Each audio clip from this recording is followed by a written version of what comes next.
G. All right. So, Oh. okay. So I'll do the, this is for assigning, right? So I'm just going to start with a cylinder with this. This is assigning different materials and whatnot, and just kind of take a look at that one.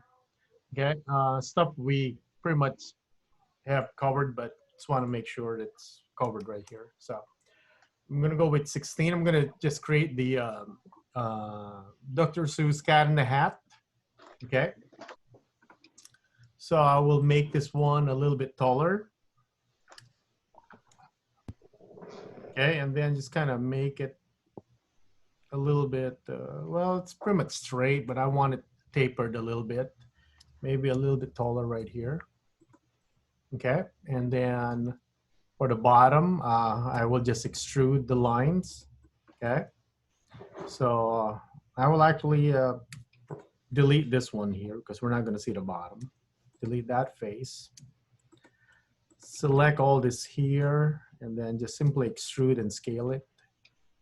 Okay, and I'm going to kind of bring that up a little bit, then extrude it again and scale. Bring that down a little bit, just kind of waving it so it's not all even. Extrude scale again.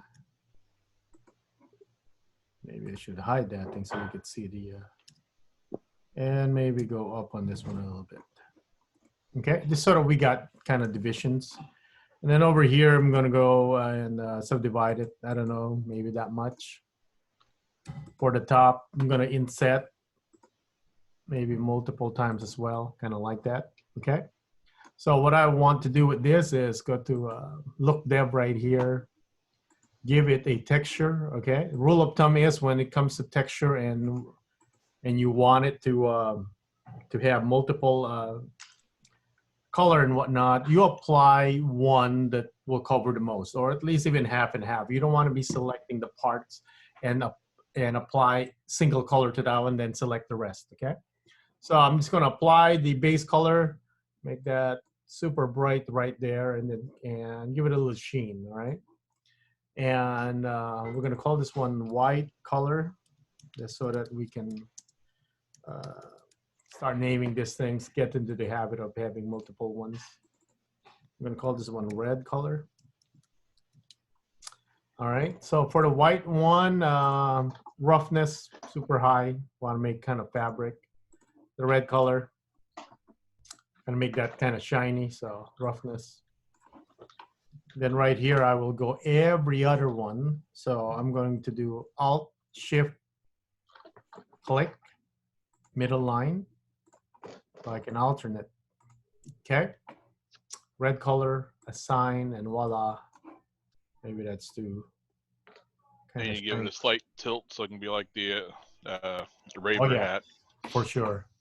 Okay, and we're gonna start right there, and then I'm going to Control plus to increase my selection. Okay, maybe up to there. Go right here and then start kind of rotating. Control minus, and then just kind of move, rotate, move, rotate.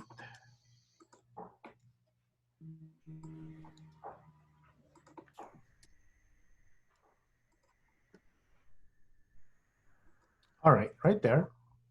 Okay, and then when I go to the side, I'll do the same thing. Click the plus again, and then kind of rotate this just slightly off here. Control minus to lose the selection, and rotate and move. Control minus, rotate and move. And just kind of subtle. All right, and then I can go to my sculpting. I'm gonna switch to sculpting right here. Go back to look dev, so it looks kind of the same. And then with sculpting here, I can do some variations using the grab brush right here. So screencast on and off so that they're back. Okay, I'm gonna change, because I'm lazy, I'm gonna press my F key here to make my brush radius big. And then with the grab brush, I can just kind of turn off my mirror, of course, and just kind of do a little bit of kind of fine tuning, imperfection and whatnot. So make it kind of fabric-like. because that thing, I think it's kind of, I mean, when they do sell it, kind of look like like felt paper, that felt fabric kind of stuff. Mm-hmm. Yeah, kind of. Almost like a plushy doll or something. Yes, so it has that, and then I do want this to be a little bit more, you know, beveled. So I'm gonna bevel that a little bit, just so that it has that kind of really nice.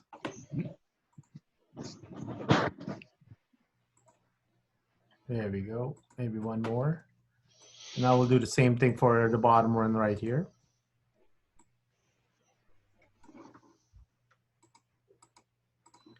Just so that it's, you know, it has that kind of nice curvature in there. It doesn't look like it's super stiff or sharp. Again, just kind of knocking down. I mean, there's several ways to do this. You can also move points using proportional edit, you know, so on and so forth. All right, so we got multiple color, and then you're not stuck to just having 2 of these color. You can have as many as you want, as long as you create them here in your shader list, and then you can add as many colors you want, and then whatever division it is that you select or segments, it'll be applied to that one. Okay, so that's our another kind of lesson into quick modeling, kind of like Dr. Seuss hat, and applying multiple color to it, or shader. Okay, so let me see here. All right, a little bit more kind of dramatic with the, let me go to my modeling, doubling the light so that we could see better. All right, and then we end the demo